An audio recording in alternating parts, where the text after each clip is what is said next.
6차 정세 토론회를 시작하겠습니다. 오늘은 홍현익 수석 연구위원님께서 북한의 핵 위협과 한국의 안보 및 외교 전략의 주제로 고견을 담아 주셨습니다. 읽어보았는데 굉장히 시의성 있는 주제로 여론, 전술핵, 전시작전권, 비핵화 협상 관련된 흥미로운 주제들로 의견을 개진해 주셨습니다. 지금 40분간 발표를 듣고 또 코멘트와 질문 받도록 하겠습니다. 홍현익 박사님 모시겠습니다. 제가 가진 문제의식은 북한이 저는 이게 상당히 북한하고 대화를 해야 된다라고 하는 이제 주장을 늘 해왔는데 재작년 3월부터 시작해서 북한이 핵을 개발한 것 자체도 규탄받아 마땅하지만 이제 그 핵을 가지고 전쟁 초기에 노골적으로 남한에 대해서 핵으로 공격하겠다 이렇게 하고 나왔는데 저도 사실 재작년 3월 달에 상당히 놀랐습니다. 그렇게까지 나올 줄을 몰랐는데 어떤 핵 독트린이 이제 바뀌는 거죠. 그래서 이거는 대한민국의 국가 안보가 그냥 북한의 남침 위협이나 국지전 도발 위협이 아니라 핵으로 공격을 받을 가능성이 있다라는 거죠. 그래서 더군다나 이제 문제가 되는 거는 우리 문재인 정부나 지금 윤석열 정부에서 지금 하고 있는 게 삼축 체제인데 삼축 체제로 북한의 핵미사일을 막을 수 없다는 거. 북한이 핵으로 언제든 공격하겠다 그러는데 우리는 막을 수 없고 그러면 핵폭탄이 하나 서울에 떨어지면 수십만 명이 죽는데 그냥 손 놓고 있는 모습이라는 것이 제가 오늘 이 글을 쓰게 된 동기입니다. 그러니까 절박한 심정으로 사실은 쓴 겁니다. 그래서 왜냐하면 한국 사회에서 지식인 사회에서 제가 정말로 아쉽게 생각하는 거는 미국하고의 동맹이 무지무지하게 중요하다는 것을 여야다 이렇게 중요하게 생각을 하는데 그런데 미국이 하는 정책에 대해서는 비판을 하는 거를 아주 금기시해. 미국에 대해서는. 그러니까 우리나라의 국익이 훼손되는데도 미국이 정책이 바뀌면 그런가 보다. 그러니까 자기 아버지가 뭘 잘못해도 아들이 부모한테 그러시면 안 됩니다 그럴 텐데 우리 정부는 희한하게 진보 정부나 보수 정부나 거의 제가 느끼기에는 거의 미국에 대해서는 그냥 고분고분하게만 나간다 그러죠. 그런데 저는 분명히 대한민국의 국민이고 대한민국이 지금 세계 10위 정도의 경제 상당한 이제 선진국이 됐는데 미국하고는 잘 지내야 되지만 미국이 우리의 국익에 대해서 조금 부족하게 할 때는 단호하게 지적하고 그거를 얻어내는 게 대한민국 외교가 아닌가 이렇게 생각이 되는 거죠. 근데 진보 정부나 보수 정부나 그걸 안 해요. 문재인 정부 때는 제일 아쉬웠던 게 종전선언 이거 하고 그러는데 미국에 대해서 이걸 좀 반드시 좀 해달라 라고 하는데 해야 되는데 그 얘기를 사실 거의 못하는 것 같더라고요. 그게 정말 아쉬웠습니다. 문재인 정부 때 제일 아쉬웠던 건 한미 동맹 자체는 존중하고 갔지만 미국에 대해서 종전선언 반드시 해야 된다. 이 남북관계 이대로는 도저히 안 된다. 그리고 북핵 문제 해결을 위해서 종전선언이라도 해결 안 해주면 북한은 절대로 안 나오니까 회담에 안 나오니까 반드시 해줘야 된다라고 하는 얘기를 거의 못 하더라고요. 야 정말 저도 이제 공직자로서 그 당시에 있었는데도 이걸 못 하더라고요. 그래서 하물며 보수 정부가 들어오면 이건 미국에 대해서 너무 고분고분한 지금 정책을 펴고 있어서 작년 1월 달에 윤석열 대통령이 1월 달에 그런 얘기한 적이 있어요.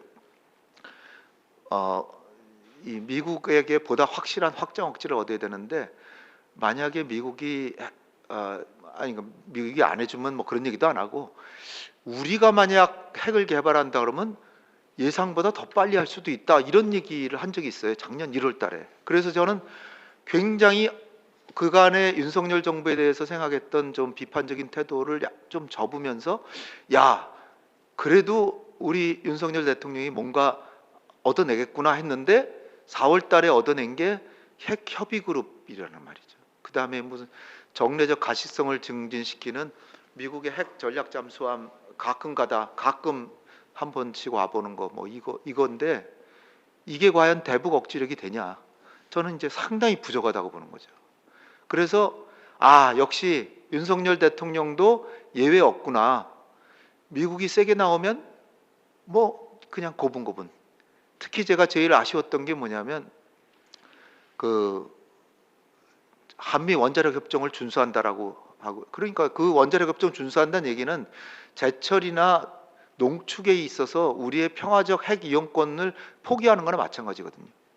그거를 그냥 핵 협의 그룹하고 바꿔버렸고 우리는 핵을 개발하지 않는다고 약속을 해버린 거죠. 제가 생각할 때는 북한이 저렇게 핵을 개발하기만 한 것 가지고도 우리도 핵을 개발할 권리가 있습니다. 왜냐하면 유엔에서도 각 국가의 자위권이라는 걸 인정해서 인도가 개발하니까 파키스탄도 개발했듯이 그거는 NPT에도 탈퇴할 권한이 생기는 거예요. 왜냐하면 북한이 핵을 개발하고 그걸 가지고 여차하면 남한에다 공격한다 그러는데 대한민국의 국가안보가 백적 간두에 있는데 그럼 우리의 자위권 차원에서 핵을 개발할 권리가 있는 거거든요. 자주권. 이 유엔도 인정하는 거예요. 그래서 NPT에도 절차만 지키면, 절차가 막 3개월이나 6개월 전에 미리 탈퇴하겠습니다 신고를 하면 이거는 한국이 지금 사실상 북한의 핵 위협을 받고 있으니까 탈퇴할 권한을 인정해 줄 수밖에 없는 거거든요. 그런데 그걸 깨끗하게 다 포기를 하더라고요. 그래서 제가 너무 아쉬워서 이런 글을 하나 써야 되겠다 그래서 쓰게 된 겁니다. 자, 그럼 시작하겠습니다.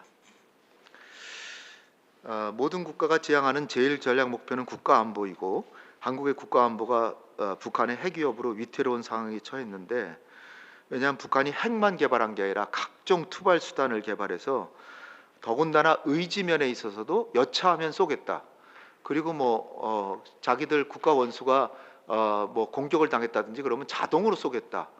또 국가 안보가 위태로우면 또 쏘겠다. 그러니까 한마디로 북한이 자기 스스로 판단하기에 위태롭다 생각하면 쏘겠다는 거예요. 이게 얼마나 위험합니까? 근데 중요한 거는 쏘면은 우리가 막을 수 있냐면 못 막는다는 거지. 못 막으면 북한의 김정은의 결단에 대한민국 국민의 수백만의 생명이 그냥 왔다 갔다 하는데 그냥 안이하게 바라보고 있는 것이 아닌가.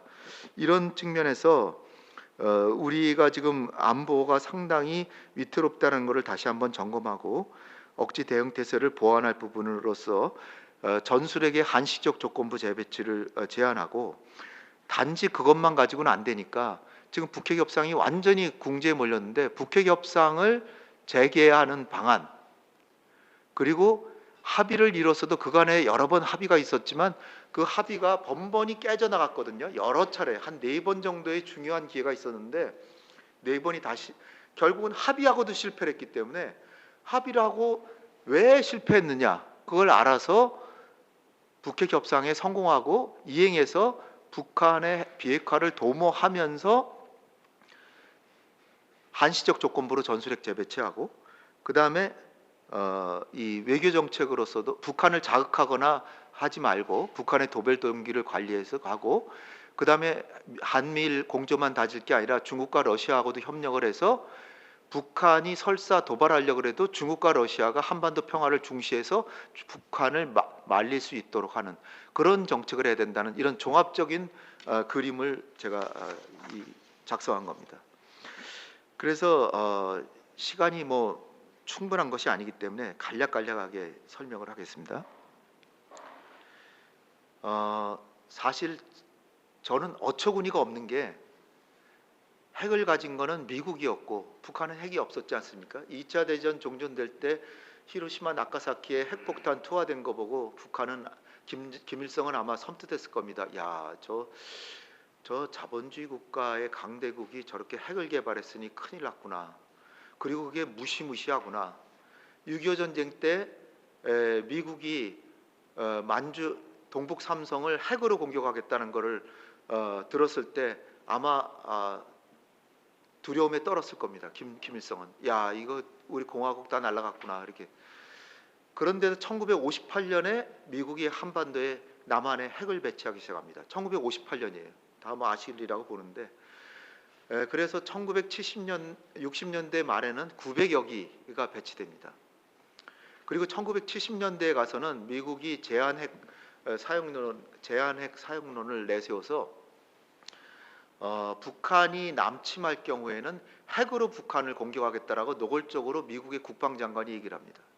그렇게 되니까 북한은 아마 1980년대 말까지 미국의 핵 위협에 대해서 벌벌 떨며 살았을 것이다. 저는 그렇게 생각합니다. 그렇기 때문에 이거 기회만 되면은 핵을 개발해야 되겠구나. 그렇게 했는데 1990년이 되면 남한의 경제력으로 너무나 뒤지게 되니까, 경제력이 뒤진다는 것은 군사력도 뒤지게 된다는 걸 뜻하고, 그렇게 되니까 핵을 개발해야 되겠구나. 왜냐하면 북한도 남한처럼 경제가 발전했으면 우리 남한처럼 뭐 F-15 수호이 뭐 35 같은 거를 수입해서 자기 공군력도 강화하고 재래식 군사력을 강화하면서 남한에 대한 국가 안보를 유지할 수 있었겠지만 그게 굉장히 비싸거든요. 재래식 군사력으로 국가 안보를 하는 게 훨씬 더 비싸기 때문에 북한은 핵을 개발했다. 저는 그렇게 보는 거예요. 값싼 돈으로 절대적인 억제력을 가지는 가장 효율적인 방법이 핵이다.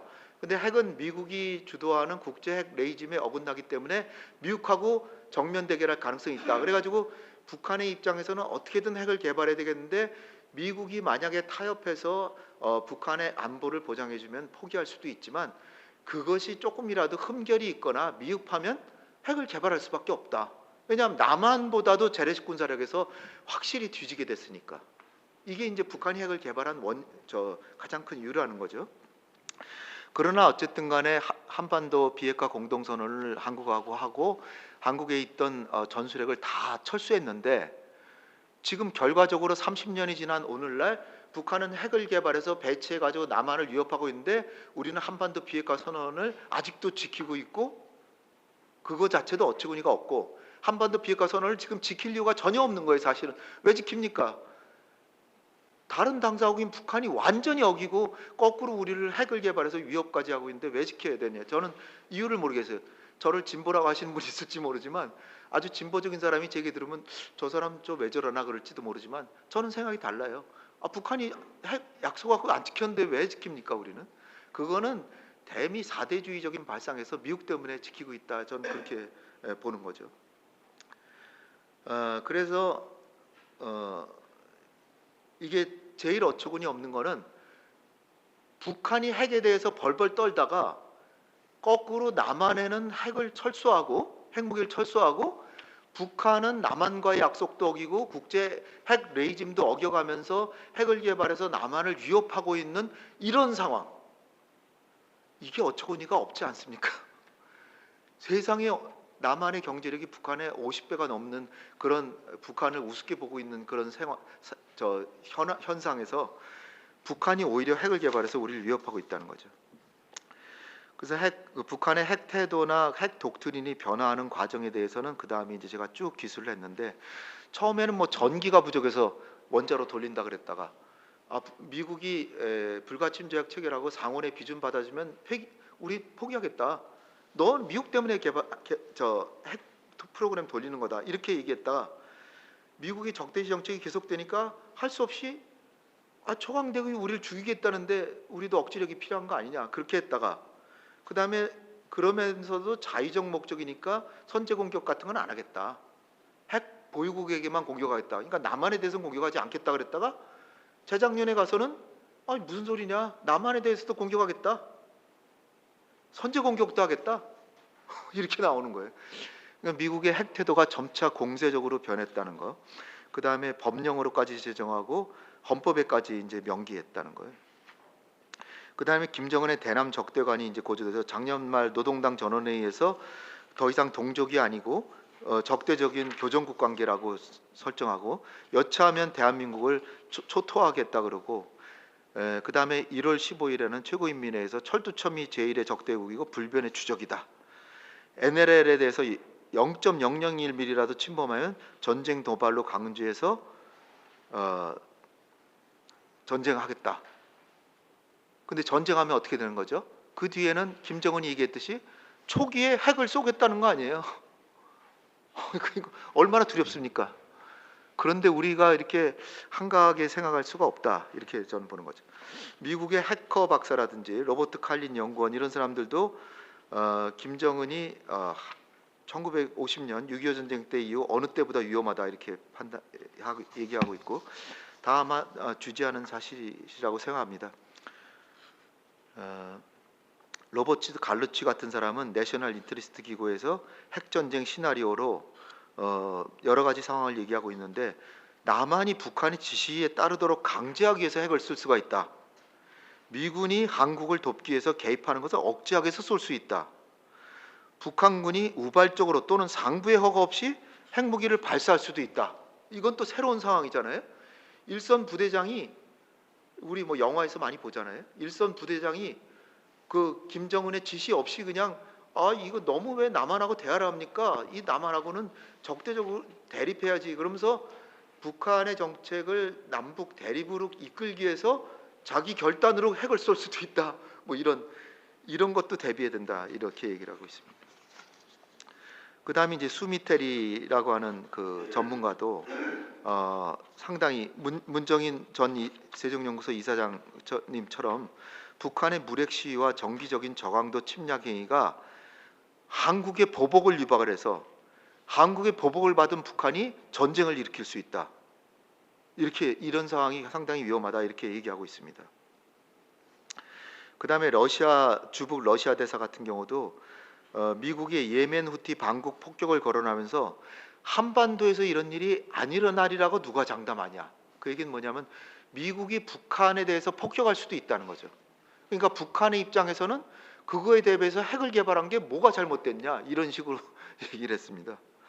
그러니까 러시아가 상당히 남북한 균형 정책을 쓰다가 이제는 완전히 북한 편이라는 걸 보여주는 것이죠. 그다음에 우리 국민들이 불안해하고 있는 것은 최정현 학술원이 금년도 1월 10일까지 그 여론조사를 했는데 이게 날짜가 없나? 날짜 언제 발표했는지. 그러니까 금년도 1월 10일까지 여론조사를 했는데요.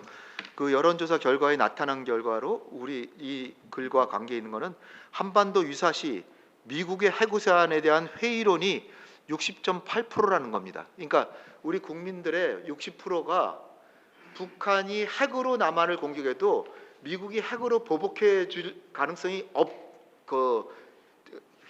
희박하다라고 보는 게 60%라는 거죠.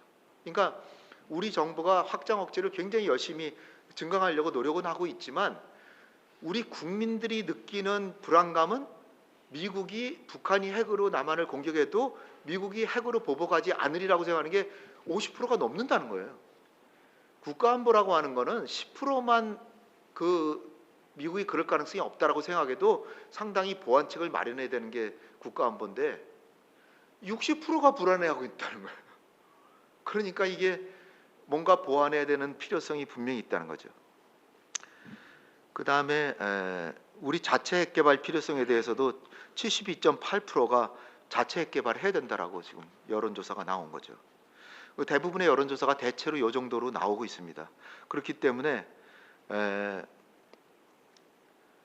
지금 하는 정책으로는 안 된다라는 걸 우리가 알 수 있는 거죠.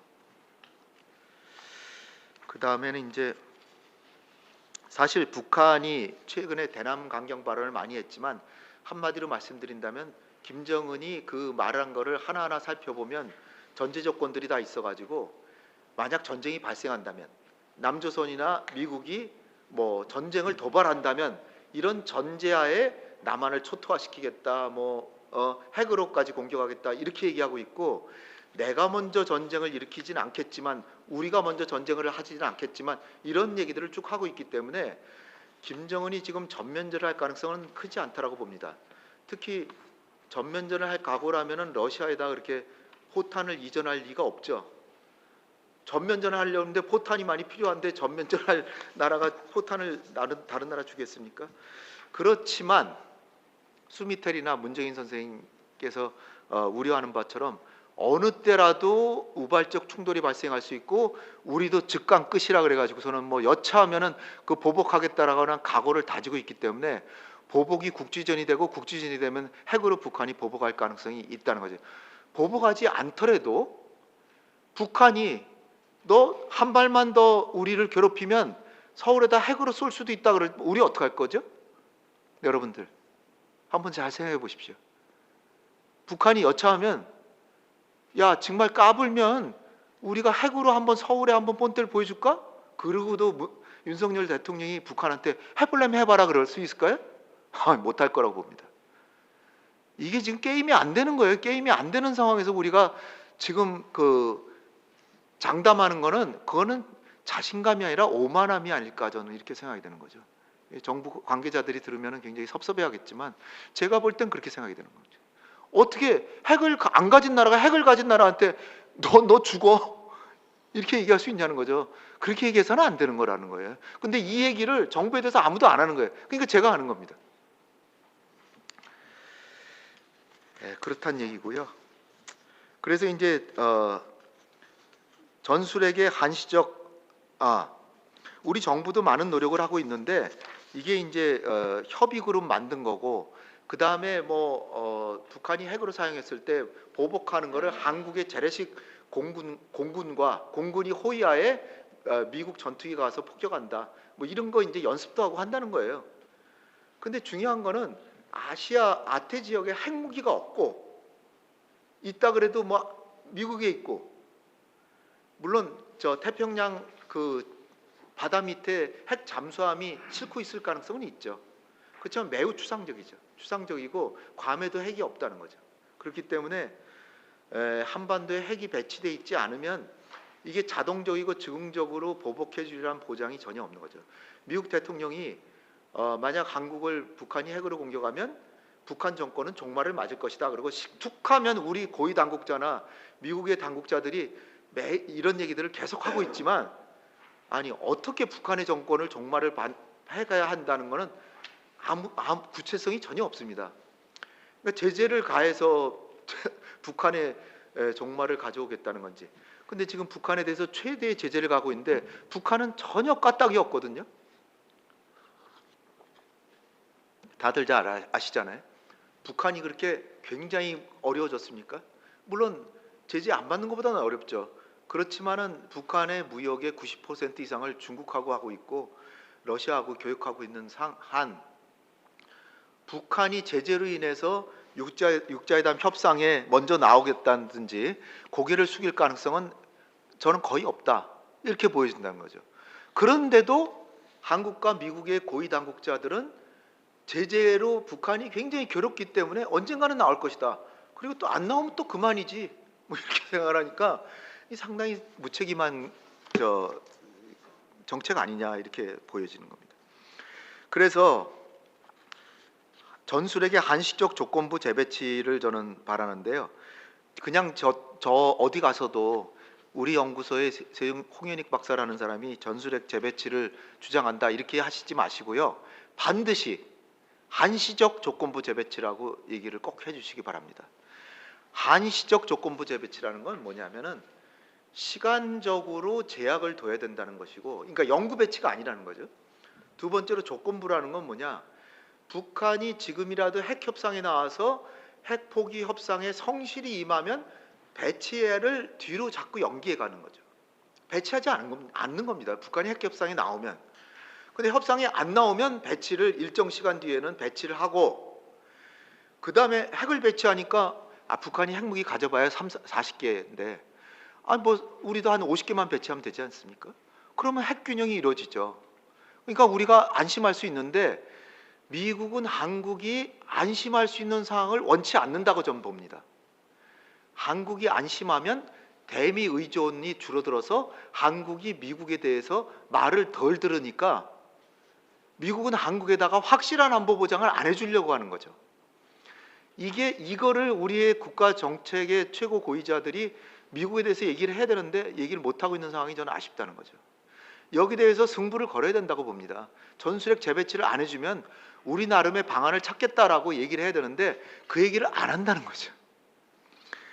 그래서 제 얘기를 할 때는 반드시 한시적 조건부 재배치라는 얘기를 꼭 해주시길 바랍니다. 그래서 사실은 아까 말씀드렸다시피 북한이 핵을 개발해서 우리를 위협까지 하고 있으니까 우리가 핵을 개발할 권리가 있고 NPT 탈퇴할 권한도 있다라고 보는데, 그것이 더 좋은 방법이라고 저는 봅니다. 가능하다면. 근데 저는 그게 불가능하다고 보는 거죠. 달리 말씀드리면 그걸로 인해서 얻는 득보다 실이 훨씬 더 크다. 특히 미국이 한국에 대해서 제재를 가하든지 아니면 한미동맹에 심각한 변화를 가져오든지, 이를테면 주한미군을 철수한다든지 하는 위협을 가할 것이고, 경제 제재를 가할 경우에 한국 경제는 추락할 것이고, 한국의 원자력 산업은 완전히 돌이킬 수 없는 피해를 받을 것이고, 그리고 우리 내부에서도 한미 관계가 그렇게 흔들리면은 우리 정부에 대해서 굉장히 반발할 것이라고 이제 저는 봅니다. 한미 동맹이 더 중요하지 뭐 핵 개발하는 게 중요하냐? 내부에서 반발이 나오지 않을까? 왜냐하면 우리 내부에서 핵 개발하는 거는 미국이 그렇게 반발할지 모르기 때문에 그런 건데, 제가 볼 땐 미국이 그렇게 반발을 심하게 하고 최소한 하는 게 한국을 고립시킬 가능성이 있다는 거죠. 그럴 경우에 대외 의존도가 높은 한국이 과연 살아남을 수 있을까? 이게 너무나 실이 크기 때문에 지금으로서는 이거를 첫 단계로 이게 가는 거는 굉장히 오산이다, 그렇게 생각한다는 거죠.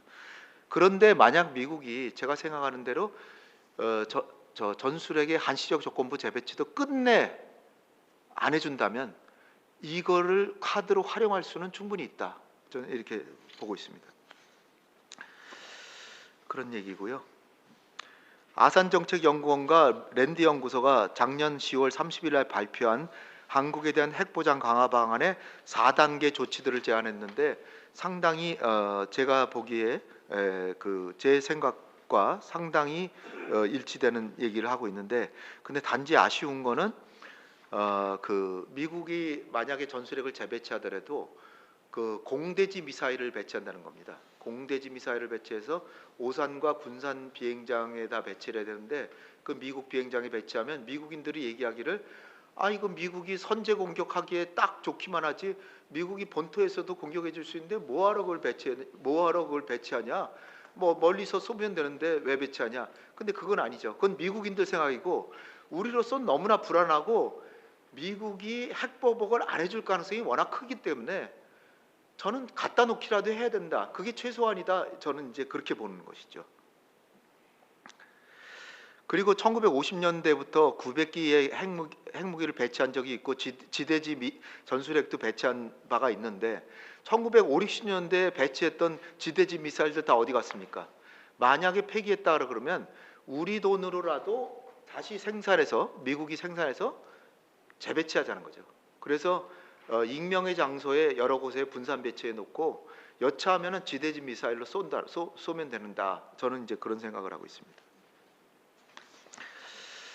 그 다음에 이제 미국 자신도 전역 미사일은 재배치한다라고 의회에 제출한 보고서에도 이런 얘기가 나오고 있고, 영국에 핵무기를 재배치한다라고 발표를 했고요. 그 다음에 미국엔 이미 5나라에 배치돼 있고요. 근데 제가 이것도 어처구니가 없는 게, 푸틴이 뭐 핵무기 가지고 뭐 사용할 가능성이 있다 그러는데, 푸틴의 핵 위협보다 북한의 핵 위협이 훨씬 더 노골적이고 직접적이거든요. 그러니까 유럽에 있어서의 핵 위협이라고 하는 것은 상당히 모호한데, 북한의 핵 위협은 명확한 상태거든요. 그런 상황인데 유럽에는 전술핵을 배치해놓고 우리한테는 안 배치한다는 게 말이 되냐고요. 제 얘기가. 더군다나 영국이 핵보유국인데 미국의 핵무기를 다시 배치한다는 거예요. 그 다음에 아시아 지역에도 작년 12월 달에 미 육군에서 발표한 게 지상 발사형 중거리 미사일을 금년에 배치한다고 발표한 바 있습니다. 그러니까 전형 미사일을 배치하는데 이건 아마 괌에 배치할 가능성이 커요. 근데 전술핵 무기가 아니라 중거리 미사일이 아닐까 이렇게 생각이 됩니다. 근데 전술핵 무기를 한반도에 배치하는 걸 잘 설득하면 미국이 응할 수도 저는 있다라고 봅니다. 우리 정부의 의지가 약해서 그렇지, 우리 정부가 더 의지를 강하게 해서 요청하면 배치할 수 있다.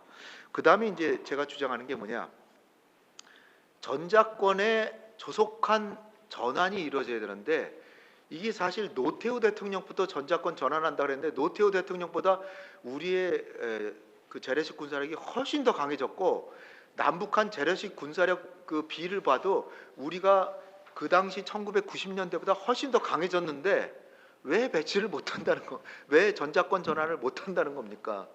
그래서 전자권 전환은 문재인 정부한테 아쉬운 것 중에 하나도 이건데 문재인 정부가 보다 더 강하게 전자권 전환을 추구해서 했어야 되는데 노무현 정부 때도 전자권 전환할 때 이게 전자권 전환할 때 모의 그 훈련을 해가지고 우리가 주도해서 한미 그 작전 지휘권을 한미 간의 지휘권을 일본처럼 병렬식으로 한국군 사령부, 미국 사령부 따로따로 존재하면서 서로 간에 연결해서 협력하는 식으로 이 전자권 전환을 해도 무리함이 없다라고 하는 것을 70% 이상 전환하고 있었거든요. 근데 갑자기 그걸 연기하더니 이명박 정부 들어와서 연기하더니 박근혜 정부 와서는 완전히 유야무야. 그래서 뭐 능력에 기반한 전자권 전환이라 그래서 사실상 전자권 전환이 미국이 원치 않으면 못하게 되는 방향으로 지금 바뀌었고 윤석열 정부도 들어와서는 제가 이런 얘기는 자세하게 쓰질 않았어요. 자세하게 쓰다 보면 한 50페이지가 되어 넘어가요. 그래서 윤석열 정부 들어와서는 아예 전자권 전환이라는 얘기를 한미 정상회담에서도 빠져버려서 공동선언에 빠져버려서 안 한다는 얘기예요. 이게 말이 되냐고요, 제가. 그러니까 우리 군에서는 아니 뭐 미군이 우리 지켜주는데 뭐가 걱정이냐 이러고 있어요. 그러니까 우리 군 장성들 월급을 반으로 깎아야 돼요.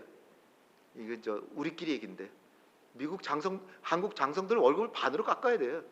왜 전자권 전환을 강하게 우리 현역 장성들이 주장해야 되는데 현역 장성들도 주장 안 하고 성우회라는 데서도 전환하지 말자라고 주장하고 있어요. 이게 군입니까? 이게 우리나라를 지킨다는 군이에요? 그리고 재래식 군사력이 세계 5등이라 그러는데 제가 세종연구소에만 얘기한 게 아니라 합참의 작전본부 이 합참에 가서도 제가 한 얘기예요. 합참 의장한테도 한 얘기예요, 제가. 그리고 그 사성 장군 전 국방부 장관한테도 제가 이 얘기를 해가지고 아주 싸우다시피 한 얘기예요. 전자권 전환해야 된다는 거죠. 그리고 북한의 입장에서 한국의 안보 취약점을 찾아서 이걸 보완해 나가야 된다. 그래서 한 채 빈틈없는 안보 태세를 갖춰야 된다는 거예요. 이거를 전자권 전환하고 한 채 빈틈없는 안보 태세를 갖추면서 그리고 전술핵의 한식 조건부 재배치를 하고 그 다음에 외교적으로도 중국과 러시아하고도 잘 좋은 관계를 맺고 북한한테도 도발할 수 있는 그 동기를 관리하고 그렇게 해서 전방위적으로 국가안보를 해야 된다라는 주장을 제가 하고 있는 겁니다. 국가안보라는 게 단순히 핵 문제만으로 이게 해결되는 게 아니라 재래식 군사력 문제, 전자권 문제, 그다음에 외교 문제, 대북 정책 이게 다 같이 동시병행적으로 가야 된다는 거죠. 우리 국민들이 잘 할 수 있는 게 동시병행으로 할 수 있는 행동이잖아요. 그러니까 어머니들이 아기 안고 그 다음에 밥하면서 그 다음에 또 애들 또 뭐 공부 잘하나 또 관리하면서 한꺼번에 여러 가지 일을 다 하잖아요. 마찬가지로 우리가 여러 가지 일들을 동시에 수행해야 된다는 거죠. 그 다음에 이제 북핵 협상 전략인데 북핵 협상은 30년 동안에 완전히 실패했고 중요한 점은 북한 탓만 하고 있는데 북한은 자기의 의지대로 핵을 개발해서 성공했고 남한과 미국은 핵 개발을 중단시켜야 되는데 실패했고 북한은 핵을 개발해서 배치해가지고 남한과 미국을 위협하고 있습니다. 이게 현상 아니에요. 근데 한국의 당국자과 미국의 당국자들은 북한 때문에 안 됐다라고 탓만 하고 있는 거예요. 지금이라도 이 문제를 해결해야 되는데 그 생각은 안 하고 북한 때문에 그런 걸 어떡하냐 이러고 있어요. 그러니까 이게 그 월급 반으로 다 깎아야 돼요. 진짜로 깎아야 돼, 이 사람들. 왜냐하면 자기의 책무를 반도 안 하고 있으니까. 진짜로 꼭 해야 될 일을 우리가 미흡했던 점이 뭔가를 찾아서 그거를 개선해서 북핵 협상을 다시 열고 북한은 정말 싫지만 북한이 어쩔 수 없이 핵을 포기할 수 있는 방향으로 가야 되는 겁니다. 그래서 이게 시간이 많지 않기 때문에 간략히 얘기하면 이제라도 그걸 찾아야 된다. 근데 이제 북미 간의 상호 불신이 있고 그 다음에 상호 안보에 대한 중요성에 대해서 한국이나 미국의 당국자들이 상당히 인식이 부족하고요. 그 다음에 합의를 해도 합의를 이행할 의지가 박약해요. 예를 들어서 트럼프 대통령이 김정은하고 4기항을 합의했는데 1번, 2번이 북미 관계 정상화, 그 다음에 한반도 평화체제 수립인데 여기에 대해서는 전혀 아무 조치도 안 하고 김정은하고 약속해 놓고 아무 조치도 안 하고 비핵화 조치만 해라라고 그러니까 김정은이 몇 가지 조치를 하다가 아니 미국이 안 하는데 왜 나만 하냐 그러고 안 하는 거예요. 그게 본질입니다 지금.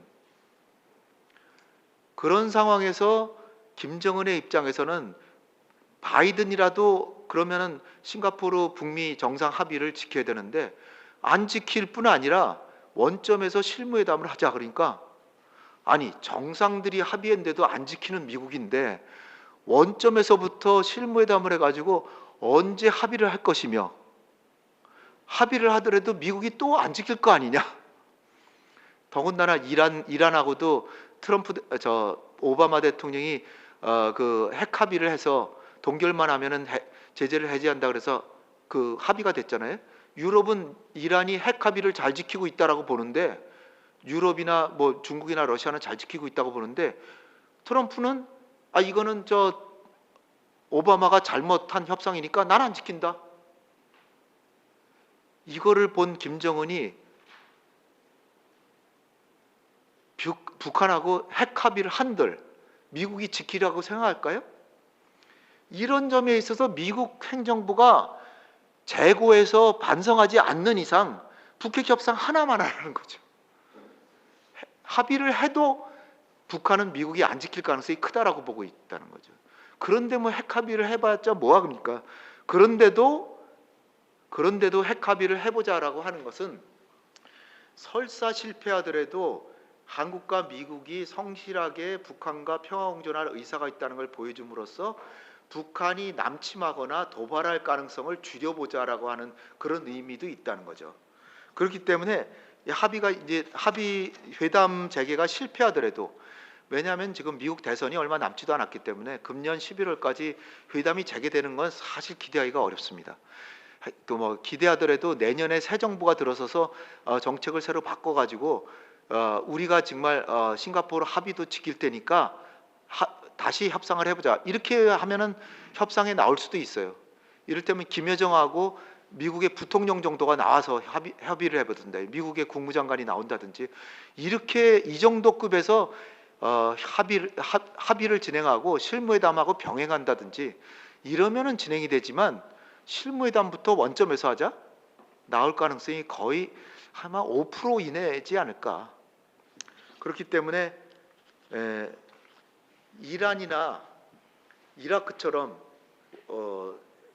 자기 나라의 그 석유라도 매장돼 있어가지고 미국하고 협상을 해서 합의가 돼가지고 우리가 합의가 되면은 우리나라도 잘 살 수 있다. 이런 가능성이 있는 나라들은 리비아라든지 리비아도 합의했잖아요. 리비아, 이란, 이라크 이런 나라들은 산유국들이기 때문에 미국하고만 잘 지내면 석유 수출하면 잘 살아요. 근데 북한은 미국하고 합의가 돼도 잘 사는 거 없어. 미국한테 수출을 얼마나 합니까? 거의 하는 거 없어요. 제재 받아봐야 그건 몇 프로 안 돼요. 북한의 수출에. 북한 수출의 90%를 중국에다 하는데 뭐 그렇게 고통스럽습니까? 이러니까 이거를 알아야 되는데 이런 것들에 대해서 알고 있을 거예요. 알고 있는데 미국의 국익에 따라서 북핵 문제는 소홀히 하는 거죠. 이런 방식인데 그렇다면은 우리 정부가 우리의 국익은 심각하게 손상당하고 있으니까 미국한테 그러지 말고 좀 전향적으로 회담해라라고 해야 되는데 우리 정부가 안 하는 거예요. 이렇게 미국을 설득해야 되는데 안 하니까 하라고 이 글을 쓴 겁니다. 그 얘기고 뭐 자세한 내용은 여러분들이 읽어보시기 바라고요. 여기서 뭐 하나하나 여러분들께 사실은 어제쯤에 보내가지고 미리 읽어오셨으면 좋은데 제가 지금 이 본문에 없는 내용을 얘기한 게 훨씬 더 중요하다고 생각되기 때문에 저 그 점을 강조했다라고 생각하시고요. 그다음에 이제 핵심은 결국은 뭐냐면 싱가포르 북미 정상 합의 이거를 지키겠다라고 선언을 해야 북한이 핵 협상에 나오고 합의도 될 거라는 거예요. 그다음에 뭐 인권 문제하고 같이 병행해서 협상해야 된다? 북한은 협상조차 나오지 않을 겁니다. 그렇기 때문에 미국이 협상에 대해서 태도를 바꾸지 않는다면 거의 희박하고, 그다음에 중국하고 러시아도 미국하고 싸우기 바쁘지, 미국이 저렇게 중국하고 러시아를 압박하는데 미국하고 러시아가 북한에 대한 제재를 가하면서 너 협상에 나가라 이렇게 하겠습니까? 그러니까 결국은 미국의 정책이 미중 간에 정면 대립을 하면서 중국에 대해서도 압박과 제재를 하고, 그러면서 중국으로서는 미국의 제재 피하는 게 더 급한데 북한이 자기 편인데 북한에 제재 가하겠어요? 그러니까 이게 안 되는 거예요. 그런데 이런 면에 대해서는 전혀 한국의 전문가들이나 미국의 전문가들 전혀 도외시하고 지적도 안 하고 이러니까 과연 협상이 되겠습니까 이게? 그러니까 안 되는 거죠. 그리고 안 되는 걸 당연시하고, 안 되는 이유는 북한 탓이다. 왜냐? 미국은 대화의 문을 열어놓고 있는데 북한이 안 나오고 있다. 그러니까 이게 완전히 유럽이나 그런 데 가도요, 미국이 대화하자는데 안 나오는 거 아닙니까? 이러고 있어요. 그러니까 이게 상황 파악이 전혀 안 되는 거죠. 그렇다고 제가 진짜 북한을 비호하는 게 아닙니다. 북한이 인권을 탄압하고, 이게 방송에 나가서 이런 얘기만 하면 저 새끼 저 친북이다 이렇게 당장에 나와요. 그래서 북한은 인권을 탄압하고 경제도 망쳐놓은 정권이니까 이게 도태돼야 마땅한 정권이지만, 그렇지만 핵 문제에 있어서만큼은 북한도 정권이니까 살아야 되는데, 유엔에 가입한 정권 아닙니까? 그러니까 살아야 되는데 살기 위해서는 재래식 군사력으로 남한한테 뒤지고, 주한미군이 있고, 미국이 여차하면은 막 저 정권을 붕괴시키겠다는데 핵을 어떻게 개발 안 합니까? 이게 상식인데, 근데 이거를 방송 같은 데 나가서 다 설명할 수가 없으니까 저 새끼 친북이다, 사실상 북한을 비호한다 그렇게 얘기를 하는 겁니다. 그다음 이제 마지막으로 북한의 도발 동기를 관리해야 되는데, 도발 동기가 하는 거는 이게 우리가 한치의 빈틈없는 국가안보 태세를 하고 전술의 간식적 공보 재배치도 하면서도 북한이 왜 남한을 주적을 삼도록 만드냐 그거예요. 북한의 주적이 미국인데 왜 남한으로 바뀌었습니까? 이게 바보 같은 짓이라는 거죠.